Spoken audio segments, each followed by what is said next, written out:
What's going on, guys? Vista here, and today I wanted to quickly break down the U-100 MK5. Now, just to go over some of the quick stats, and I'm getting these off Simthic.com. They are the early beta stats, so they're liable to change, but for now, good little bit of information. Now, the U-100 max damage deals out is 25, minimum damage is 17.6. The drop-off for the damage model does start at 12 meters and ends at 70 meters. So that means anything beyond 70 meters, you are doing minimum damage. Now, this weapon does have a low rate of fire of 590 rounds per minute, which compared to something like the ACWR at 880 rounds a minute is quite slow. It does have a magazine size of 45, which means you can have 46 with one in the chamber. And according to Simthic, it does have the fire the 5.56 NATO round. So, anyways, guys, what I'd like to do is get in, show you a quick breakdown of the accuracy and how the different attachments do affect the accuracy of this weapon. Okay, guys, so here we are. We have the U-100 in its completely stock form. Now, first, I did want to let you guys know that with my breakdowns, I'm not here to tell you what to run. I'm going to show you what each attachment does, and I want you to make your own decision. Ultimately, that's the fun of Battlefield, picking your accessories and coming up with a kit that you really enjoy playing, or several kits. So, with that out of the way, let's go ahead and take a look at the gun in its stock form. Now, I'll leave a little bit of space on the wall so I can show you the difference between attachments. And we'll go ahead and start out with the hip fire without countering your recoil.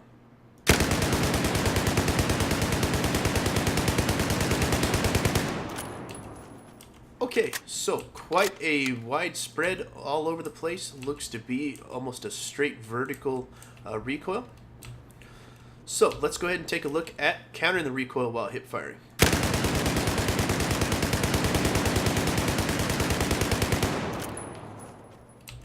A little bit better, but still all over the place. Now, here's your ammo, go get it! Let's take a look at the ADS accuracy. First, without countering the recoil.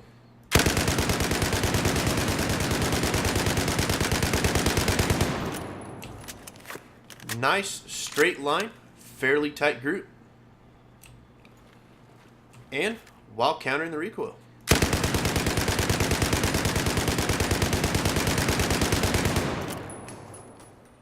Not bad at all for full automatic fire.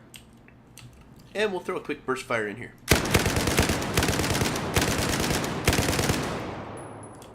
Not much better than that. Looks like we put them all in 2 holes.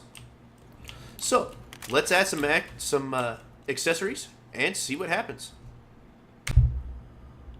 Okay, guys, so now I have added a red dot sight and the muzzle brake. Let's take a look at hip fire without countering the recoil.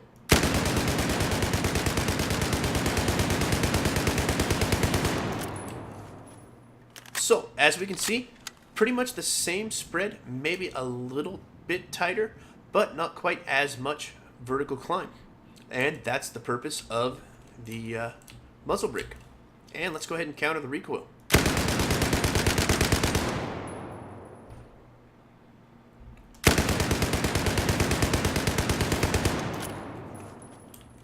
So, as we can see, of course, not as high of a vertical climb, but the spread remains right about the same. And let's take a look at ADS.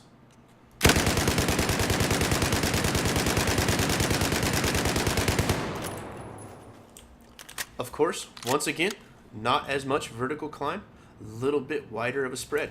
There's your ammo, go get it! And of course, let's go ahead and counter the recoil.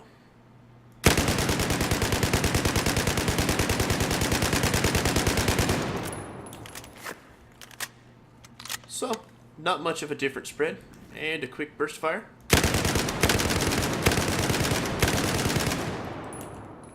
Nice and tight. So, let's add one more accessory and see if we can't tighten up this group a little bit.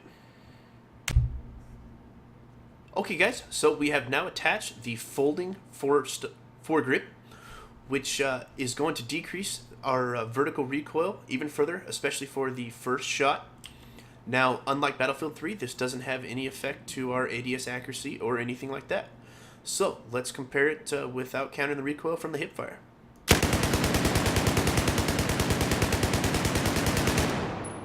Still all over the place.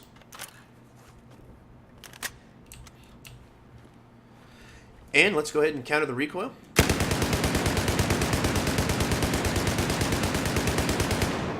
Alright, so still less vertical recoil, but all over the place. And let's take a look at the ADS accuracy.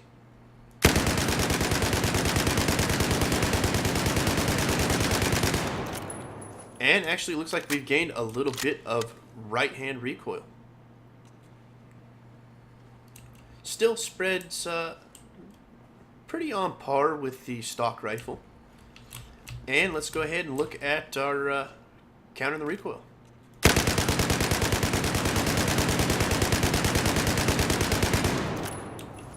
Nice tight little chest size group. And a quick burst fire. I got your ammo. Pick it up. That's all the ammo.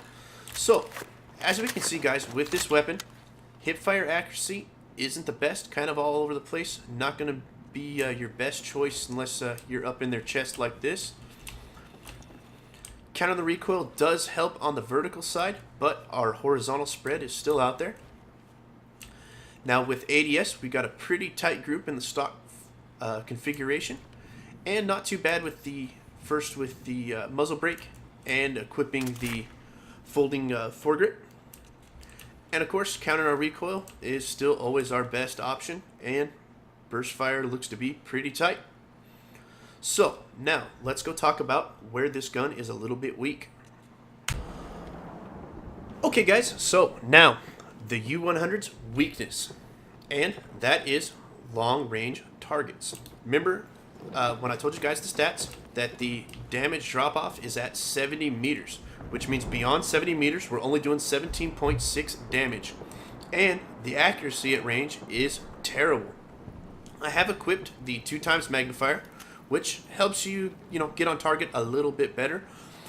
But with this weapon, long range shooting is just not the best thing for this weapon. So I'm going to counter the recoil and everything, and I'll show you the spread on this.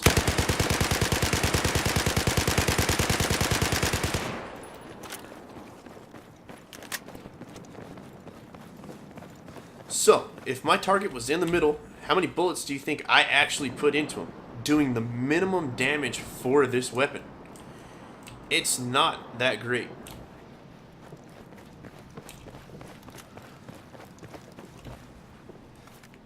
As you can see, the 2x magnifier does help. And it even seems to give you a little bit tighter group. Maybe I'm a little closer than I was the last time. And it does seem to give it a little bit better group. But if you are in a squad and you're running the U-100, I would advise that you kind of run with somebody who has a gun that performs a little better at range. It doesn't need to be a sniper rifle or even the DMRs, but something like an assault rifle is going to have quite a bit tighter grouping at these ranges. And remember, 70 meters, you're doing minimum damage. But that doesn't mean that this gun doesn't do great up close. Despite its low rate of fire, you will be able to get multiple kills on, anytime you get out there on the flanks. You've got a bigger magazine than they do, which means you can spit out more bullets before they have to reload. So if you have a good flank, a nice piece of cover where you can get up there and get that lean mechanic going, you can do a ton of damage. Come up, get up here, get that lean, and get your burst fire going. Anyways, guys, I do hope you enjoy using the U-100. I hope you found this breakdown helpful. And as always, guys, I will catch you on the next one.